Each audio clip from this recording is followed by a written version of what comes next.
하나님 말씀은 로마서 8장 38절 39절 말씀입니다.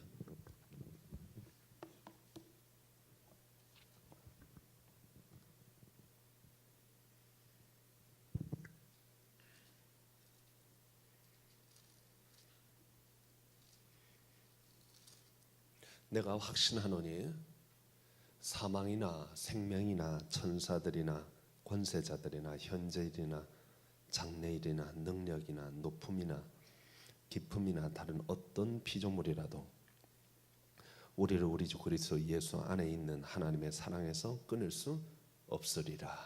아멘. 요즘 텔레비전 프로그램에 보면은 사랑에 관련된 프로그램이 참 많이 있습니다. 가상 결혼 프로그램도 있고 여러 가지 프로그램들이 있습니다. 사랑이라는 게 참 이상합니다.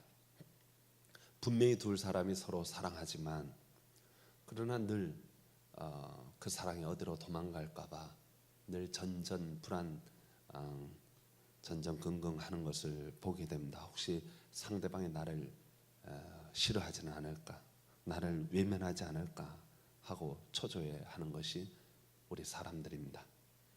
그런데 하나님께서 우리를 사랑하시는 그 사랑을 마치 인간이 우리를 사랑하는 것과 동일하게 생각하는 잘못을 우리가 범하기가 쉽습니다. 혹시 하나님이 나를 외면하시지는 않을까? 특별히 어려운 시험을 당할 때, 정말 힘들고 괴로운 일을 당할 때 우리는 하나님이 정말 날 사랑하시는 거 맞나? 그런 생각을 하게 됩니다.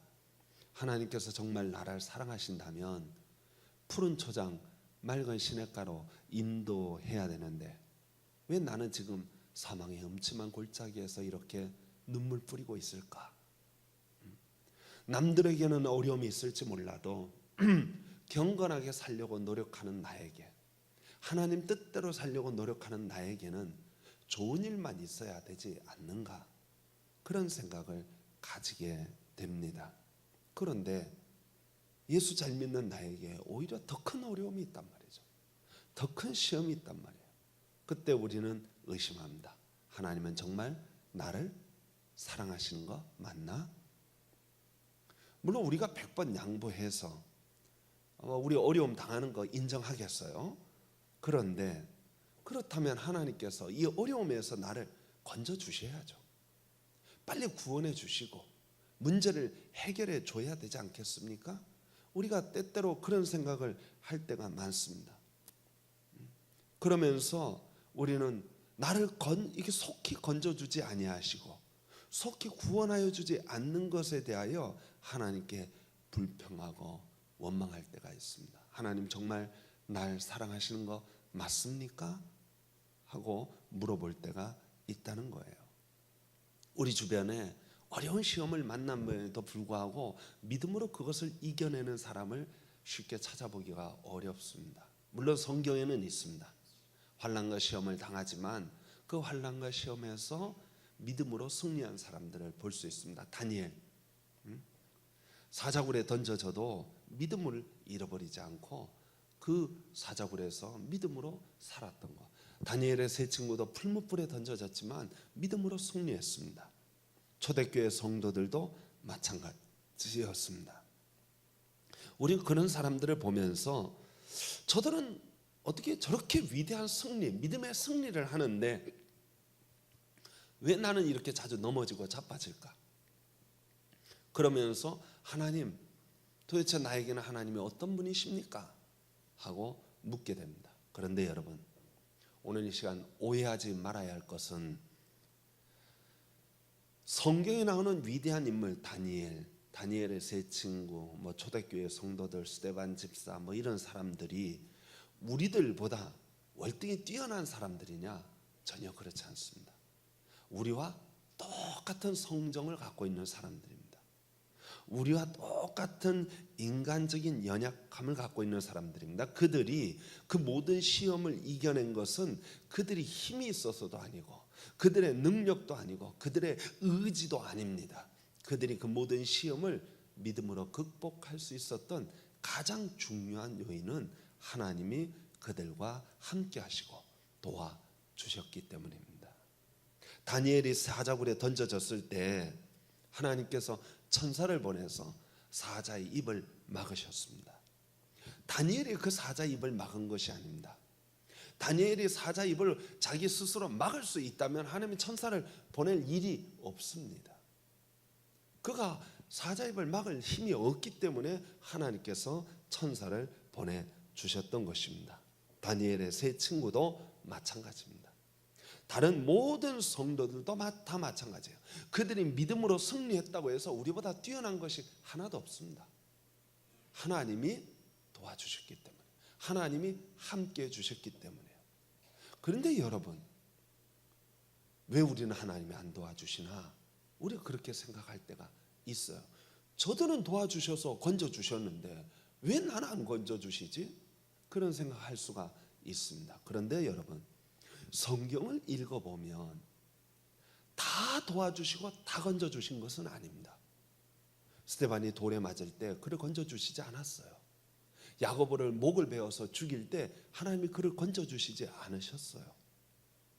그렇지만 그들이 순교당하는 그 어려움 속에서도 인간적인 눈으로 보면 분명히 그들은 실패한 겁니다. 인간적인 눈으로 보면 분명히 그들은 망한 겁니다. 그런데 신앙적이고 영적인 눈으로 보면 그들은 하나님이 함께한 사람들이었다.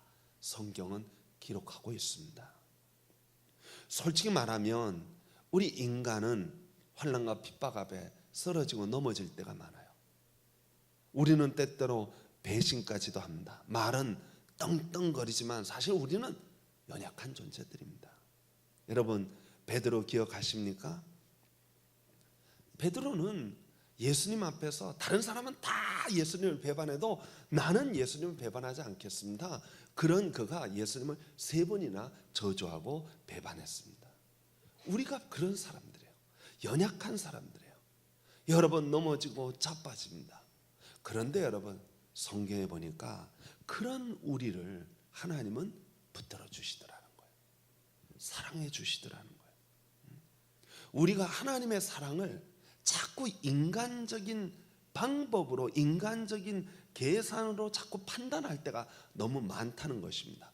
세상적으로 잘 돼야 하나님이 나를 사랑하시는 것이라 그렇게 생각하는 거예요. 모든 문제가 풀어지고 열려져야 하나님이 나를 사랑한다고 생각하는 거예요. 그런데 성도 여러분, 잘 생각해 보세요. 내가 형통할 때 하나님 잘 믿었을까요? 아니면 내가 힘들고 어려울 때 하나님 잘 믿었을까요? 한번 생각해 보세요. 언제 하나님 앞에 매달립니까? 언제 하나님 앞에 나와서 기도합니까? 모든 일이 잘 풀려지고 사업도 잘 되고 가정도 평안하고 모든 것이 형통할 때 내가 이렇게 형통한데 하나님 작정하고 새벽기도 한 달 동안 하겠습니다. 그러는 사람이 있어요? 별로 없어요. 언제 기도하느냐?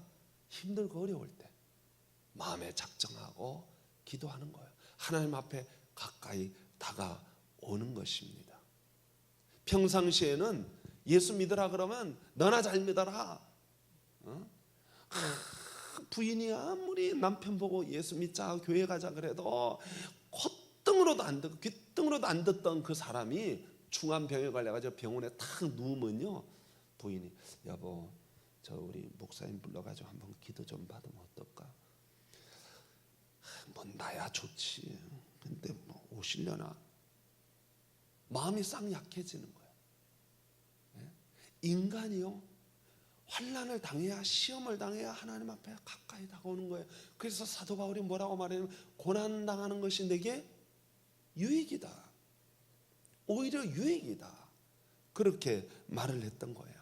성도 여러분, 우리도 가만 살펴보면 오늘 이 자리, 여러분들이 이 자리에 앉기까지 하나님께서 여러분들을 형통하게 하셔가지고 그냥 모든 일이 술술 풀려가지고 오늘 이 자리에 나오셨습니까? 아니면 인생을 살면서 우여곡절을 많이 겪고 그런 우여곡절 속에 하나님이 나와 함께 하시고 하나님 정말 나를 사랑하시는구나 하는 것을 경험하고 깨달아서 오늘 이 자리에 나오셨습니까? 성도 여러분, 형통하면요 모든 일이 잘 풀려지면 하나님이 날 도와줄 일이 없어요. 내가 그냥 가만히 있어도 잘 되는데 뭐. 내가 혼자서 얼마든지 잘 살 수 있는데 굳이 하나님 찾을 일이 없다는 것입니다. 그러므로 성도 여러분, 착각하지 말아야 할 것은 세상에서 잘 되고 출세하고 성공하는 것을 보고 그것이 하나님 사랑하는 거라고 착각하지 말아야 합니다. 세상의 성공과 세상에서 잘 되는 것과 하나님의 사랑과 하나님의 은혜는 사실은 상관관계가 그렇게 없습니다. 세상에서 사람들이 성공하는 것은 어찌 보면 세상적인 수단이 좋아서예요. 세상적인 능력이 좋아서입니다. 물론 하나님의 극적인 도우심이 있을 수도 있지만 일반적으로는 그건 하나님의 도우심보다는 세상적인 수단과 능력이 뛰어남을 보여주는 것입니다. 세상에서 잘 되는 게 꼭 하나님의 은혜라고 말을 한다면 예수 안 믿는 불신 대기업 사장들 회장들은 다 하나님이 도와주실게요? 그렇지 않습니다. 하나님이 은혜를 베풀어 주셔서 그들이 잘된 것이 아니라는 것입니다. 반대로 이야기해서 우리가 세상에서 실패하고 힘든 일을 겪고 어려운 일을 겪으면 하나님이 나를 미워해서 하나님이 나에게 벌 주시느라고 하나님이 나를 사랑하지 않아서 그런 일이 있느냐? 그렇지 않다는 겁니다. 그것이 하나님이 우리를 사랑하느냐 사랑하지 않느냐를 나타내는 계기가 되지 않습니다. 여러분 창세기에 보면은 형들에게 미움을 받아가지고 애굽의 노예로 팔려간 요셉 이야기가 기록되어져 있습니다. 그는 애굽에 팔려가서 애굽 시위대장 보디발의 집에 종으로 팔려갑니다. 그런데 성경은 이상하게 기록합니다. 뭐라고 기록하냐면 하나님이 저와 함께 하심으로 저가 형통하였더라. 그렇게 기록하고 있습니다. 이 요셉이 애굽의 그 보디발의 집에서 보디발의 아내가 막 유혹하는 것을 믿음으로 딱 잘라내고 승리했어요. 이겨냈어요. 그것 때문에 억울하게 감옥에 갇혔습니다. 그런데 성경은 이렇게 기록합니다. 하나님이 저와 함께 하심으로 감옥 안에서도 형통하더라. 세상에 이런 형통이 어디 있습니까? 저는 이걸 형통이라고 말하는 게 조금 이상합니다. 형통하려면 종으로 팔려가지 말아야죠. 형통하려면 감옥 가지 말아야죠. 그 전에 구해줘야 형통 아닙니까? 감옥 가지 말아야 형통 아니에요? 감옥 갔는데 형통하더라. 종으로 팔려갔는데 형통하더라. 세상에 그게 뭐 그런 형통이 다 있습니까? 사람들이 생각하는 형통은 잘 돼야 돼요. 성공해야 돼요. 승리해야 돼요.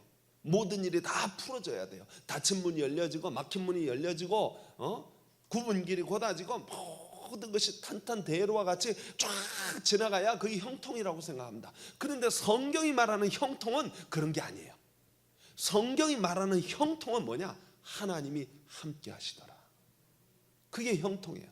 감옥 갔는데 누가 함께 하시더라? 하나님이 함께 하시더라. 그러면 그걸 뭐라고 말하냐면 형통하더라 그랬어요. 종으로 팔려갔는데 하나님이 함께 하셔요. 그러면 형통하더라. 스데반 집사가 돌에 맞았어요. 하나님이 함께 하시더라. 그러면 죽었는데 형통하더라요. 참 이상하게 표현해요. 성경이 표현하는 것은. 다시 말하면 하나님이 함께 하시고 형통하다는 이야기는 세상적으로 풀려지고 열려지고 해결되어지더라 하는 의미가 아니라 하나님이 함께 하시더라 하는 그런 의미라는 것입니다. 그들 앞에 그 어떤 것이 가로막아도 하나님이 함께 하시더라는 거예요. 사망의 음침한 골짜기를 갔는데 거기 누가 함께 하시느냐? 주의 지팡이와 막대기가 그와 함께 하시더라는 거예요. 10,000,000명이 나를 둘러쳐서 나를 공격하는데 누가 함께 하시느냐? 하나님이 함께 하시더라는 거예요. 그걸 성경이 뭐라고 표현하냐? 형통하더라. 애굽의 종으로 팔려갔는데 감옥에 갔는데 우리가 실패하고 넘어지고 자빠졌는데 하나님이 함께 하시더라. 성도 여러분, 성경에 보면은 시 23편에 보면 목자가 우리를 양들을 푸른 초장 맑은 시내로 인도합니다. 그렇죠? 그 목자를 따라가면 맑은 시내, 푸른 초장 맑은 시내로 인도해요. 그런데 그것은 텔레비전에 가끔 그런 거 나오더라고요. 뭐 순간 이동하는 거 있잖아요. 자, 우리 순간 이동합니다. 다 같이 눈 감았다가 뿅 하면은 어디로 딴 데로 탁 나타나는 거예요. 뭐 그건 카메라 조작이긴 하지만 하나님이 우리를 푸른 초장 맑은 시내로 인도할 때, 자 양들아 오늘 이제 푸른 초장 맑은 시내로 갈 테니까 다 눈 감고 한번 우리 한번 점프하자. 뿅 하고 다시 시작. 뿅 했더니 푸른 초장 맑은 시내로 갔느냐? 그런 게 아니라는 거예요. 하나님이 푸른 초장 맑은 시내로 목자가 그들을 데리고 갈 때는 광야의 길을 걸어가게 돼 있어요. 때때로 사망의 음침한 골짜기로 갈 수도 있고. 그런데 그 목자를 따라가면 목표가 어디예요? 결과가 어디예요? 푸른 초장 맑은 시내예요. 사망의 음침한 골짜기를 지금 가고 있어요. 눈물이 나와요. 괴로워요. 힘들어요. 그런데 누가 내 곁에 있냐? 목자가 곁에 있어요. 그 목자가 나를 인도하고 있단 말이죠. 어디로? 푸른 초장 맑은 시내로 나를 인도하고 있다는 거예요. 하나님이 나와 함께 하심을 경험하면 형통하더라 하는 말은 지금 목자와 함께하면 바른 길을 가더라는 거예요. 지금 이 순간의 길은 괴로움의 길이고 눈물 나는 길이고 고통의 길이지만 목자가 나와 함께 하시면 틀림없이 그 목자는 나를 바른 길로 인도해 주실 거라는 것입니다. 그래서 그걸 뭐라고 표현하냐? 형통하더라 표현하는 거예요. 그냥 사망의 음침한 골짜기 안 가야 형통한 것이 아니고 광야길을 안 가고 그냥 순간이동으로 푸른 초장 맑은 시내로 가야 형통하더라 그렇게 말하지 않고 하나님이 인생길을 가는 동안 나와 함께 하시면 내 길을 인도하시더라는 거예요. 그걸 뭐라고 표현하느냐? 형통하더라. 저는 우리 성도들이 형통하기를 소망합니다. 네? 그래서 오늘 여기 사도 바울은 이런 말을 합니다. 내가 확신하노니 사망이나 날 죽여도 생명이나 너희들이 날 죽이고 살려도 그런 거하고 상관없이 사망이나 생명이나 천사들이나 권세자들이나 현재일이나 장래일이나 능력이나 높음이나 깊음이나 다른 아무 피조물이라도, 여기 피조물에는 뭐 사자도 있고 곰도 있고 늑대도 있고 인간도 있어요. 그 어떤 존재라도 우리를 우리 주 그리스도 예수 안에 있는 하나님의 사랑에서 끊을 수 없으리라. 여러분 신앙생활 하면서 하나님이 나와 함께 하신다는 사실을 믿으면요, 천만 명이 둘러 진을 치고 나를 욕을 해도요, 하나님이 나와 함께 하시면 담대해집니다. 주님이 우리에게 말씀하십니다. 내가 세상을 이겼노라 담대하라. 내가 너와 함께 하느니라 담대하라 말하는 거예요. 그런데 하나님이 나와 함께 하신다는 이 확신이 사라지면 옆에 사람이 나를 흘낏 쳐다봐도 마음에 상처가 돼가지고 저 인간이 나를 미워하는구나, 상처가 되는 거예요. 누가 말한 소리만 삑 했는데 실수할 수 있어요.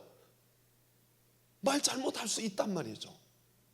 그런데 그 말 한마디에 상처가 돼가지고 내가 이런 대우를 받아야 되나 막 그러는 거예요. 그런데 하나님이 나와 함께 하시면 세상 모든 사람이 다 나를 손가락질하고 욕해도요, 그들과 나 사이에 누가 있냐면 하나님이 계셔요. 그들과 나 사이에 목자이신 주님이 지팡이와 막대기를 짚고 나를 안위하고 계시단 말이에요. 나를 보호하신단 말이에요. 그러니까 놀랄 게 없어요. 담대해지는 거예요. 아빠 손 딱 부여잡고 지나가는 아이는요, 큰 무서운 강아지, 개가 덤벼 가까이 다가와도 아빠 뒤에 딱 숨어가지고 있으면요 안심해요. 아빠가 딱 다 지켜줄 거니까. 사단 마귀가 온 세상에 총 공격을 해도 넘어지지 않아요. 누가 있기 때문에 하나님 날 딱 붙들어 주시니까 형통한 거예요. 주님과 함께 그 길을 걸어가는 거예요. 성도 여러분, 누가 여러분 흘낏 쳐다보십니까? 누가 여러분들에게 좀 말도 안 되는 소리를 하고 계십니까? 누가 여러분을 공격하고 있습니까? 사망이든 생명이든 그 어떤 피조물이든 사자가 덤벼들어도 곰이 덤벼들어도 그 어떤 인간이 나를 집어삼키려고 덤벼들어도 너와 나 사이에는 하나님이 계시다. 너와 나 사이에는 주님이 계시다 하는 이 사실을 믿으면, 아니 주님이 나와 함께 하시고 동행하신다는 사실을 믿으면 놀랄 게 없습니다. 두려울 게 없습니다. 아니언하리로다. 주께서 사랑하시는 자에게는 뭘 주시는도다? 잠을 주시는도다. 그 말은 다른 말로 평안을 주시는도다. 그래서 빌립보서에서 말해, 아무것도 염려하지 말고 오직 모든 일에 기도하고 하나님께만 간구하면 하나님께서 우리 마음과 생각을 지켜주시리라 말씀하셨습니다. 성도 여러분, 저와 여러분들이 주님이 함께 하심으로 형통의 축복, 평안의 축복 누릴 수 있기를 소망합니다. 주님이 함께 하시는 자는 반드시 믿으시기 바랍니다. 여러분의 골은, 목표점은 푸른 초장 맑은 시내로 인도하여 주실 것입니다. 그 자리는 영광의 자리요, 그 자리는 승리의 자리요, 그 자리는 원수의 앞에서 상을 베푸시는 자리요, 그 자리는 영광되고 복된 자리로 인도하여 주실 줄 믿으시기 바랍니다. 기도하겠습니다.